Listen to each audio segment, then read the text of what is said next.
JS-SEZ Business and Investment Forum at this Pesada Johor Convention Center in Johor Bahru. It is a two-day forum, and it represents a strong public and private collaboration. It involves many agencies, MIDA, IRDA, Invest Johor, EDB, Enterprise Singapore, and also strategic partners like Maybank and CIMB. And I must say that we are pleasantly surprised by the strong presence here by representing many industries, over 1,000 participants at this inaugural forum. So MITI, as the main host of the event, had the pleasure of hosting the Deputy Prime Minister of Singapore, who is also the Minister of Trade and Industry, Deputy Prime Minister Gan Kim Yong, and also the Menteri Besar of Johor, Datuk On Yang Berhormat Datuk On Hafiz Ghazi. And this long-standing cooperation shared between Malaysia and Singapore, together with Johor, of course, is about to be elevated via this JS-SEZ. And you all heard the speeches by Menteri Besar of Johor, together with the DPM Gan.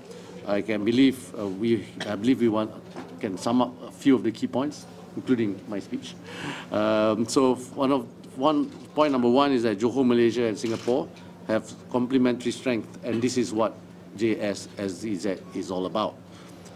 If you look at the geographical area, it's very compelling argument that no other areas can represent these unique qualities and resources and combine with the logistics and access to global financial center as well.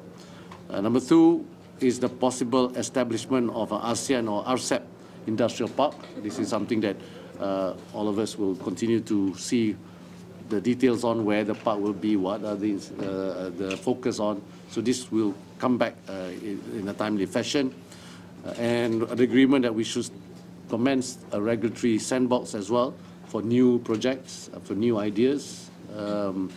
And number four, one of the most heated discussions among the industry players, not heated, one of the most raised issues is about tariffs, right? So on the current tariff issues, the Johor-Singapore Special Economic Zone is a compelling joint proposition by Malaysia and Singapore to elevate and strengthen the ASEAN supply chain. I think amidst all this discussion, we should refocus on issues or areas where we can cooperate to mitigate those impacts. And finally, we would like to invite investors from the rest of the ASEAN and ASEAN partners countries to also join us at JS-SEZ. So I would like to thank the Ministry of Trade and Industry of Singapore, as well as the Johor State Government, as well as all the key partners that are involved in today's event. And we are also appreciative of the great participation of many companies who are present here today. Thank you. So we open the floor to questions. Thank you. Oh, maybe you can elaborate more on cooperation in areas that you emphasized just now, or to mitigate impact of the US tariff. Yes.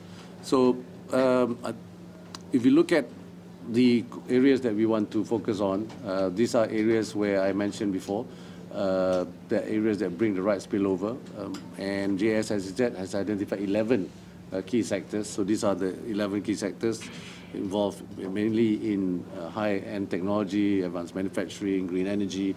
So, I mean, healthcare, many areas that looks at the positive spillover.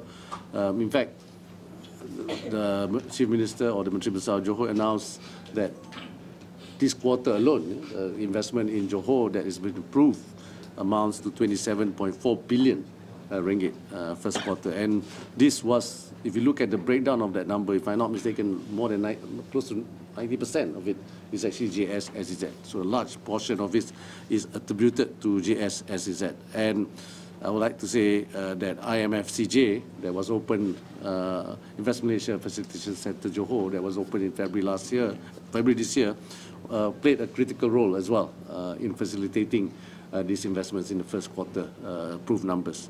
So if you ask that, this is again, in light of what's happening globally, it is important that Malaysia, through JS-SEZ, for example, focus on bringing in the right kind of investments and continue to strengthen the case for diversifying some of the supply chain that companies may want to focus on, especially when we talk about supply chain resiliency, we're talking about supply chain security. Just before Trade Times, we believe that you're going to Washington. Your belief is right. Yeah. So how are you going to navigate the tariff issues? Yeah. So I'll be accompanied by our team from the relevant agencies in MITI. So obviously, as you know, it's not going to be a negotiation just yet. What we are doing is we want to engage first, right? We want to understand what are the areas of cooperation, and areas of concerns, areas of collaborations, and the importance of the Malaysia-US relationship when it comes to trade and investments, and also the importance of ASEAN in the whole global supply chain and the important ASEAN to the US supply chain. So my purpose together with my team, and I will be joined by the second finance minister who's there for the IMF World Bank Spring meeting. He will be joining some of the meetings, and we will see how we can also explain the role that Malaysia play in this global supply chain, and the role that Malaysia play in supporting US companies based in Malaysia, and how they have also play an important role to the US economy. And finally, of course, in any negotiations, please do not expect that we can conclude in one meeting, right? So to me, it's important that engagement is done. We, of course, what Prime Minister said, he has welcomed the 90-day pause, which will then give us time to engage, and we'll continue to engage. It's not a one-off engagement with the US. And for ASEAN, we will also carry the message that have been jointly announced by all the ASEAN economic ministers in our meeting 2 weeks ago, especially supporting the principles of multilateralism, where we believe that rule-based multilateral trading system is important, the multilateral economic global system is important, and we also reinforce the fact that ASEAN will not announce any retaliatory measures. We will instead engage the US. And I've seen my colleagues who are already engaging the US, and all have agreed. And this is important because, after all, ASEAN has always talked about ASEAN neutrality and ASEAN centrality. Industri, Norman here from Nikkei. Oh, Norman here. Today, the Chinese Ministry of Commerce issued a statement about warning countries that negotiate trade deals with the US will be hit with countermeasures if they harm their interests, and also called on the countries to stand on the right side of the history and uphold international trade rules. So what's your comment on that, with a new threat in the midst of all these negotiations going on with the US and now coming from China as well? Yes. So, as you know, Malaysia has always been strong in our view with regards to principle of multilateralism. So similarly, what is important to note is that in any agreement that we have with other countries, be it bilateral or multilateral, is always in the interest of Malaysia first.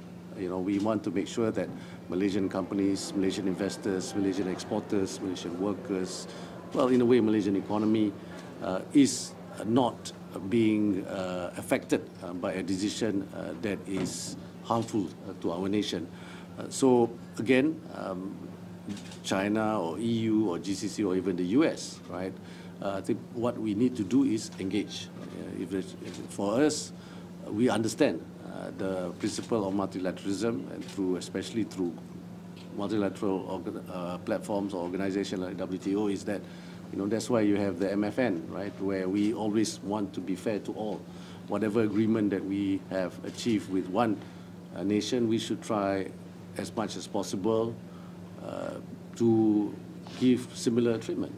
So again, this is where ASEAN is working very hard to upgrade our ASEAN Trade and Goods Agreement. I mentioned about the Digital Economic Framework Agreement. We are also, as ASEAN bloc as well, is in upgrading our FTA with China, with India, and at the same time Malaysia as well is continuously engaging with other countries and restarting also resuming FTA negotiations with blocs like EU, and recently we also have concluded discussions and now trying to finalize with European bloc for an FTA.